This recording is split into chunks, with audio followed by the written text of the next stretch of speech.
Hi all, welcome back. അപ്പോൾ ഇന്നത്തെ നമ്മുടെ റെസിപ്പി ചെറുപഴവും ഹോർലിക്സൊക്കെ വെച്ചിട്ട് എളുപ്പത്തിൽ ചെയ്യാൻ പറ്റിയിട്ടുള്ള നല്ല ടേസ്റ്റി ആയിട്ടുള്ള ഈ ഒരു സമയത്തൊക്കെ കഴിക്കാൻ പറ്റിയിട്ടുള്ള നല്ലൊരു റെസിപ്പിയാണ് കേട്ടോ ചെയ്യുന്നത്.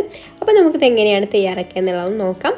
അപ്പോൾ അതാ ഞാനിവിടെ ഇത്രയും ചെറുപഴമാണ് കേട്ടോ എടുത്തിട്ടുള്ളത്. നിങ്ങൾക്ക് എത്രയാണോ ആവശ്യമുള്ളത് അതിനനുസരിച്ചിട്ട് എടുക്കാം. അതിലേക്ക് ആവശ്യത്തിനുള്ള പഞ്ചസാര ചേർത്ത് കൊടുത്തിട്ടുണ്ട്. അപ്പോൾ ഞാനിവിടെ പഞ്ചസാര ഒരു 5 ടേബിൾ സ്പൂൺ പഞ്ചസാര ചേർത്ത് കൊടുത്തിട്ടുണ്ട് കേട്ടോ.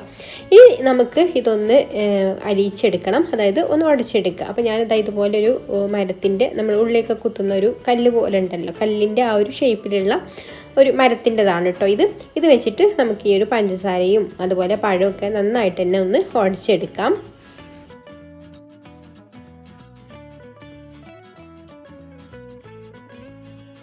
ഇപ്പോൾ ഇതാ പഞ്ചസാരവും പഴമൊക്കെ നന്നായിട്ട് തന്നെ ഇതിൽ ഉടഞ്ഞ് വന്നിട്ടുണ്ട് കേട്ടോ. നന്നായിട്ട് നല്ല മിക്സായി വന്നിട്ടുണ്ട്. അപ്പോൾ ഒരു മിക്സ് ആവുന്ന സമയത്ത് ഇതുപോലെ കുറച്ചൊന്ന് ലൂസായിട്ടിരിക്കും കേട്ടോ.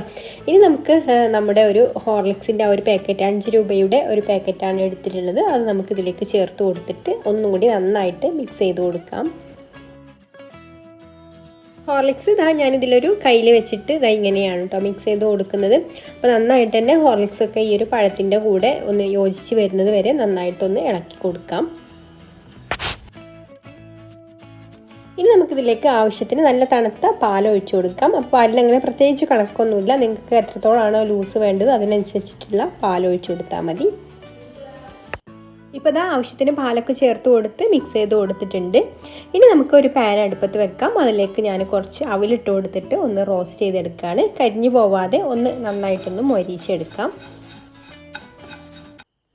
അവലിതാ ഇപ്പോൾ റെഡിയായി വന്നിട്ടുണ്ട് കേട്ടോ. നന്നായിട്ട് തന്നെ മൊരിഞ്ഞ് വന്നിട്ടുണ്ട്. ഇനി നമുക്കിത് എടുത്തിട്ട് പരന്നൊരു പ്ലേറ്റിലേക്ക് മാറ്റാം, ചൂടാറാൻ വേണ്ടിയിട്ട്. അപ്പോൾ ഞാനിതാ ഇവിടെ സെറ്റ് ചെയ്യാൻ വേണ്ടിയിട്ട് ഒരു ഗ്ലാസ് എടുത്തിട്ടുണ്ട് കേട്ടോ. അതിലേക്ക് നമുക്ക് ഈ ഒരു പാലും ഹോർലിക്സും പഴമൊക്കെ ചേർന്നിട്ടുള്ള ഈ ഒരു മിക്സ് പകുതി ഭാഗം ഒഴിച്ചു കൊടുക്കാം. ഇനി നമുക്കിതിൻ്റെ മുകളിലേക്ക് നമ്മൾ റോസ്റ്റ് ചെയ്ത് വെച്ചിട്ടുള്ള അവിൽ നന്നായിട്ട് ചൂടാറിയതിന് ശേഷം അത് ആവശ്യത്തിനായിട്ട് ഇട്ട് കൊടുക്കാം. ഇനി നമുക്ക് ഇതിൻ്റെ മുകളിൽ ഫുള്ളായിട്ട് പഴത്തിൻ്റെ മിക്സ് ഒഴിച്ചു കൊടുക്കാം. ഫുള്ളായിട്ട് ഒഴിച്ചു കൊടുക്കേണ്ട, കുറച്ചൊരു ഗ്യാപ്പ് വിട്ടിട്ട് ഒഴിച്ചു കൊടുക്കാം. എന്നിട്ട് ആ ഒരു ഗ്യാപ്പിൽ നമുക്ക് കുറച്ചും കൂടെ അവിലിട്ട് കൊടുക്കാം, റോസ്റ്റ് ചെയ്ത അവിലും. പിന്നെ ഇതിൻ്റെ മുകളിൽ ഡ്യൂട്ടി ഫ്രൂട്ടി ഇട്ട് കൊടുക്കുന്നുണ്ട്. അതുപോലെ തന്നെ നമ്മൾ കോക്കനട്ട് വെർമിസെല്ലിയും കൂടെ ഇട്ട് കൊടുത്തിട്ടുണ്ട്. പിന്നെ ഒരു കാഷ്യും കൂടെ വെച്ചു ഒന്ന് ഡെക്കറേറ്റ് ചെയ്തിട്ടുണ്ട്. അപ്പോൾ ഇത്രയേ ഉള്ളൂ, നല്ല അടിപൊളി ഫ്ലേവറിലുള്ള നല്ലൊരു ടേസ്റ്റിലുള്ള വെറൈറ്റി ആയിട്ടുള്ള ഒരു അവിൽ മിൽക്കാണ് കേട്ടോ ഇത്.